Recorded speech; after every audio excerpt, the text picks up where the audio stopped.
नमस्कार। VIP news में आप सभी का बहुत बहुत स्वागत है। आपके साथ मैं हूं पल्लवी परिहार और रुक करेंगे खबरों की ओर।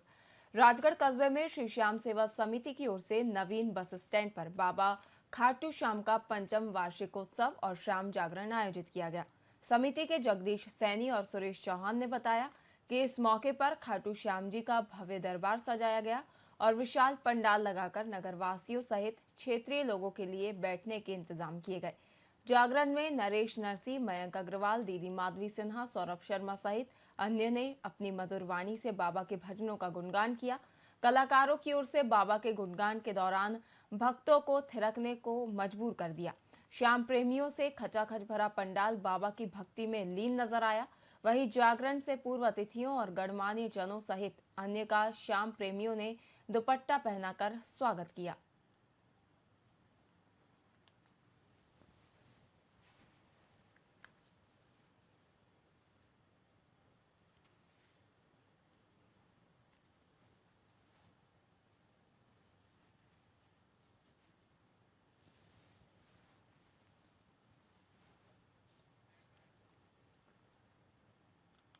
राष्ट्रीय स्वयंसेवक संघ तकतगढ़ नगर के नगर सेवा प्रमुख महेंद्र सुथार के निर्देशन में 7 दिवसीय सेवा सप्ताह की योजना बनी, जिसमें नगर के विभिन्न स्थानों पर सामाजिक जागरूकता में स्वास्थ्य, शिक्षा और सद्भावना के कार्यक्रम किए गए।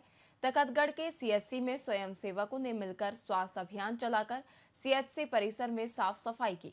वहीं कस्बे के शमशान भूमि में भी स्वयंसेवकों ने हाथों में झाड़ू और फावड़ा लेकर सफाई की। इस मौके पर स्वयंसेवकों ने प्रार्थना भी की और बड़ी संख्या में स्वयंसेवकों के पदाधिकारी और सदस्यगण मौके पर मौजूद रहे।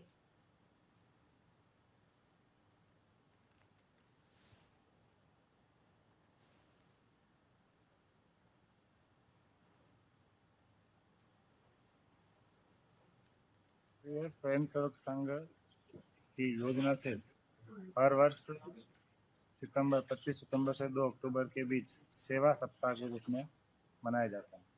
उसमें हम नगर में, बस्ती में सेवा कार्य के निमित्त योजना बना करके कार्य करते हैं। इस वर्ष 7 दिन की योजना बनी है, जिसमें शिक्षा, स्वास्थ्य, सामाजिक सद्भावना, स्वावलंबी, इसके निमित्त हमने संस्कार केंद्र चल रहे हैं, पुस्तक सामग्री वितरण, जो अनपढ़ है उनको साक्षर करके साइन करवाना। फिर एक बार मोक्ष धाम में गए, वहाँ पर स्वच्छता कार्यक्रम, वृक्ष लगाना। आज के कार्यक्रम में हम सामुदायिक स्वास्थ्य केंद्र में स्वच्छता करके सामाजिक जागरूकता का अभियान चला रहे हैं। आगे एक बार स्वास्थ्य संबंधी जानकारी देंगे। उसके अलावा सरकारी योजना में जो योजनाएं चल रही हैं उनके बारे में भी समाज को, इस प्रकार हम पूरे 7 दिन सेवा कार्य करेंगे। स्वयंसेवक संघ की योजना।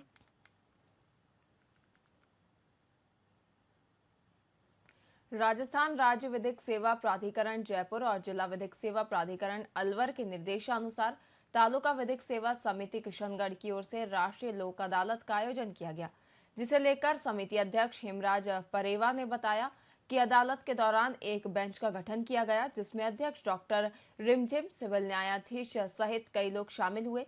वहीं इस राष्ट्रीय लोक अदालत में कुल 2901 अप्रिय लिटिगेशन और विभिन्न न्यायालयों में लंबित प्रकरणों का राजीनामे के माध्यम से निस्तारण किया गया। साथ ही सफल आयोजन ने क्षेत्र में न्याय की प्रक्रिया को तेजी से आगे बढ़ाने में महत्वपूर्ण भूमिका निभाई।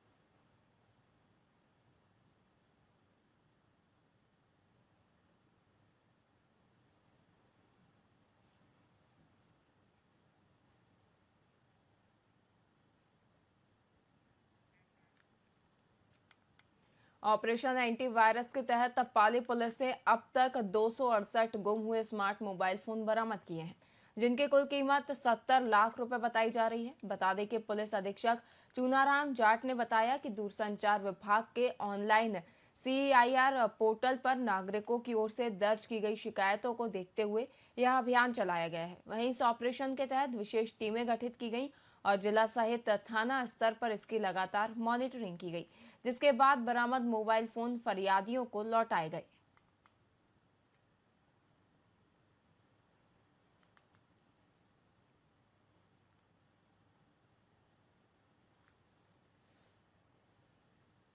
के द्वारा जो हमारा CEIR पोर्टल है उस पर दर्ज गुमशुदा जो मोबाइल है उनके संबंध में ऑपरेशन एंटीवायरस शुरू किया गया था और पुलिस मुख्यालय के निर्देशन में हमारी लगभग जिले की 24-25 टीमों के द्वारा मेहनत करते हुए 268 मोबाइल है वो बरामद किए हैं और इनकी कीमत जो है वो लगभग 70 लाख के आसपास है।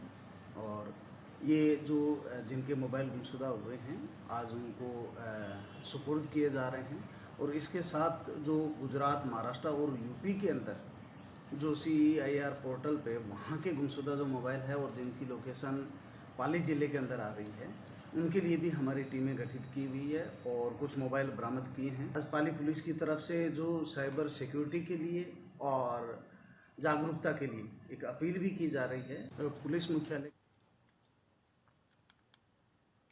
टोंक से एक मामला सामने आया है, जहां जमीनी विवाद को लेकर बदमाशों ने एक परिवार पर फिल्मी तरीके से हमला कर दिया।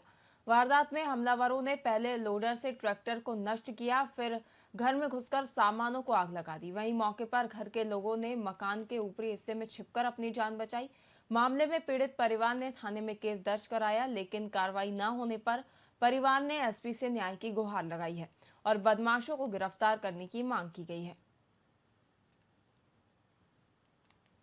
2015 के अंदर मैंने खरीदी थी। ये मेरी खरीद शुदा ज़मीन है। मैं उस पर आज भी काबिज खातेदार काश्तकार हूँ और पिछले साल के वर्ष बाकी समय के अकॉर्डिंग मैं हमेशा इस ज़मीन पे काश्त करता हुआ आया हूँ। इस पे मेरा आज भी कब्जा है। मैं मौके पे खातेदार हूँ इसका। तो परसों के दिन हमारे पिताजी ट्रैक्टर लेके खेत की जुताई वगैरह कर रहे थे। 26 तारीख की बात है ये। तो हमारे से उनसे कोई किसी प्रकार का लड़ाई झगड़ा नहीं था पहले, ना उन्होंने कभी हमें ये कहा कि आप ऐसा मत करो या वैसा मत करो। एकदम से वो लोग सारे गिरोह बन के प्लान करके उन्होंने लोडर के ज़रिए, एक वो छोटू गुजर करके एक व्यक्ति था, वो लोडर लेके आया। उसने पहले ट्रैक्टर का पीछा किया, फिर पिताजी ने ट्रैक्टर खड़ा करके वहाँ से खुद की जान बचा के ये ज़मीन। झालावाड़ के जिला SRG और महिला अस्पताल में गंदगी और अन्य व्यवस्थाओं की लगातार मिल रही शिकायत के बाद जिला कलेक्टर अजय सिंह राठौर ने दोनों अस्पतालों का औचक निरीक्षण किया।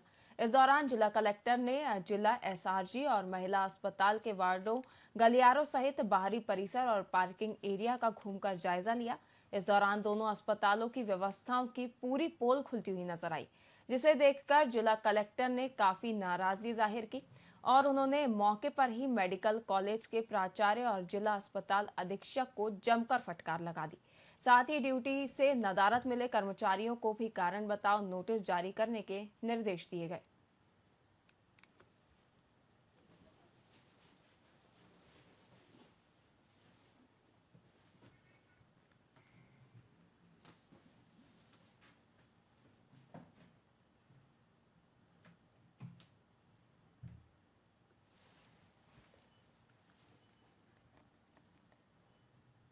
डॉक्टरों के समय पर नहीं बैठने को लेकर के 3-4 दिनों से ये शिकायतें आ रही थी कि अस्पताल में काफ़ी गंदगी है। आज देखा तो पाया गया कि कुछ वार्ड्स और कुछ जगह ऐसी है जहाँ पर काफ़ी गंदगी पाई गई, सफाई नहीं थी।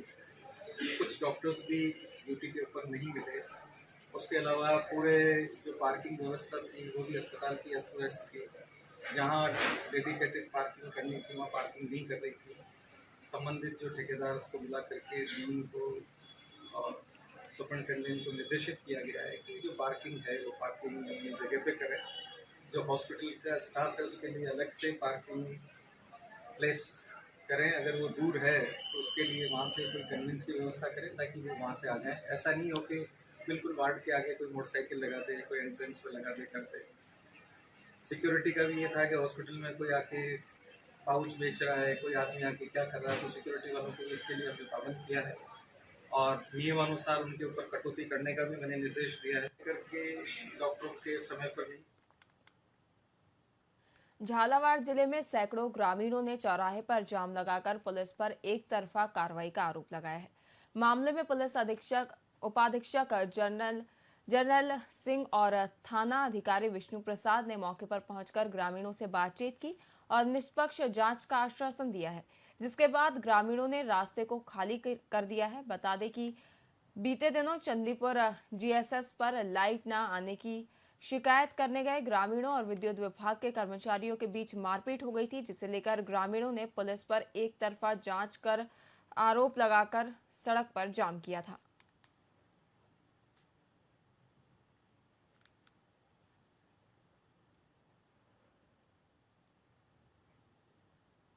कि 24 तारीख को नाइट को 8 बजे कमलेश सन ऑफ जवाहरलाल और Sitaram son of Ram Prasad Chandipur GSS पे गए लाइट की देखने के लिए, भाई लाइट क्यों नहीं आ रही। जैसे ये गए तो उन्होंने जैन साहब ने मनीष मीना वन्य एक साथी मान सिंह, इन दोनों ने लाठी व सीटों से इन पर वार कर दिए। वार करने के बाद कमलेश के व सीताराम के गाल पे और पीठ पे चोट आने के कारण उसके बाद में उन्होंने रिपोर्ट डायल करी मनीष जी ने। फिर उसके बाद में पुलिस आके इनको उठा के ले गई। ले जाने के बाद में इनकी रिपोर्ट दी। किसने नहीं चली? सीताराम और कमलेश। किसने नहीं चली? कहाँ नहीं चली? मुकदमा दर्ज थाने। आज ये मामला था कि कोलूखेड़ी मेवातियान के लोग जब लाइट में गए वहाँ चंदीपुर, वहाँ पर लाइट आ रही थी, तो इन्होंने जैसे ही उन लाइट के बारे में बोला तो इनके कहा सुननी होगी और उन्होंने इनके साथ में मारपीट की। तो किन लोगों ने की थी मारपीट? मनीष मीणा और मान सिंह जी, जो वहाँ लाइट में जेएन है और कोई कर्मचारी है।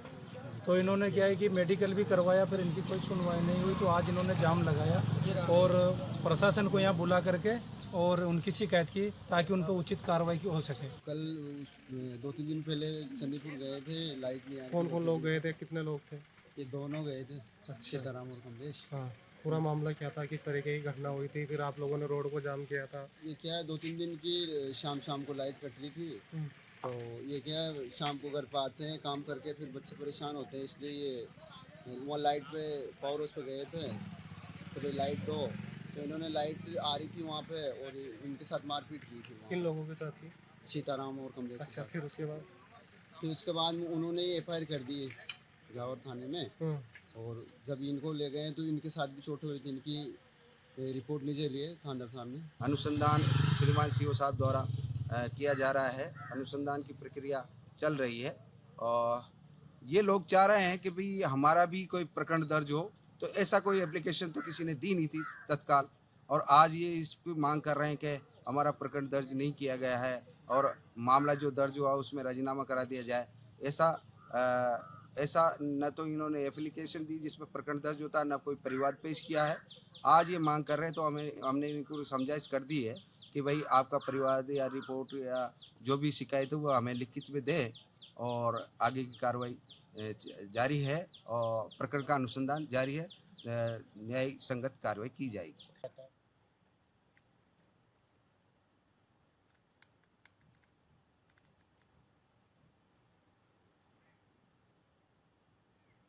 राजस्थान सरकार ने पशु चिकित्सा मोबाइल वैन की सेवा शुरू की है, जिसमें 1962 डायल कर बीमार पशुओं की जानकारी देने पर निशुल्क वैन मौके पर पहुंचकर उनका इलाज करेगी।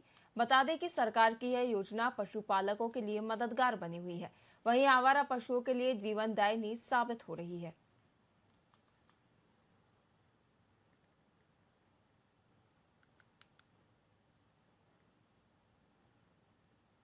टोल फ्री वैन है जो राजस्थान गवर्नमेंट के द्वारा चलाई गई है।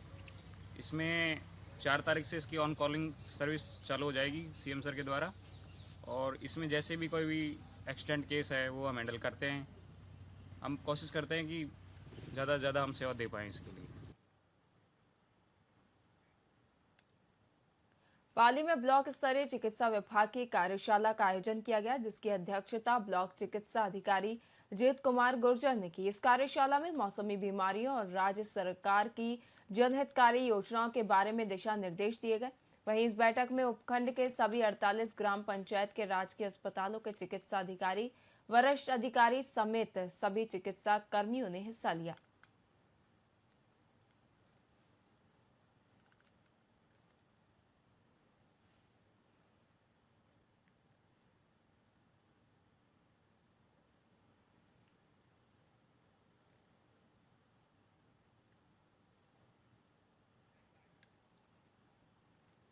राजगढ़ थाना क्षेत्र में संदिग्ध परिस्थितियों में एक उपचार के दौरान महिला की मौत हो गई, जिसके बाद पुलिस ने मृतका का पोस्टमार्टम करवाकर शव परिजनों को सौंप दिया है।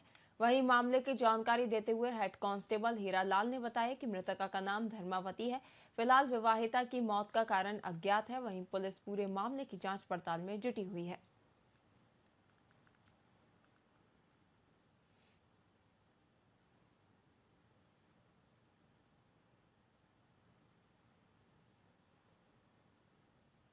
धर्मवती पत्नी जगत सिंह गुर्जर निवासी पिंजारी गढ़ की है। ये कुछ पॉइजन केस लगता है, जो डेड हो चुकी है। कल एडमिट की थी, पोस्टमार्टम पंचायत में कार्रवाई हो चुकी नहीं। अभी वो जांच एसडीएम साहब करेंगे। एसडीएम साहब ने इनका मामला है। मृतका का नाम धर्मवती पत्नी जगत सिंह गुर्जर निवासी पिंजारी गढ़ की है। ये कुछ पॉइजन केस लगता है, जो डेड हो चुकी है। कल एडमिट की थी, पोस्टमार्टम पंचायत में कार्रवाई हो चुकी नहीं। अभी वो जांच एसडीएम साहब करेंगे। एसडीएम साहब ने इनका मामला है।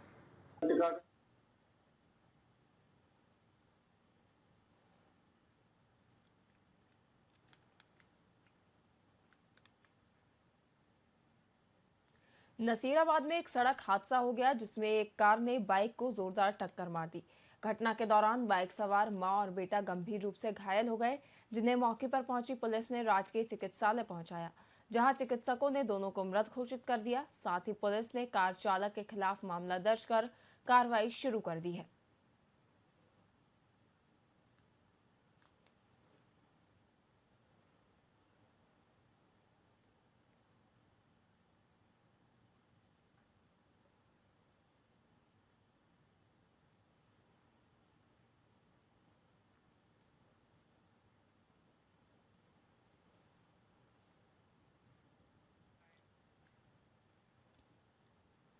फिलहाल के लिए खबरों में इतना ही। देखते रहिए वीआईपी न्यूज़। नमस्कार।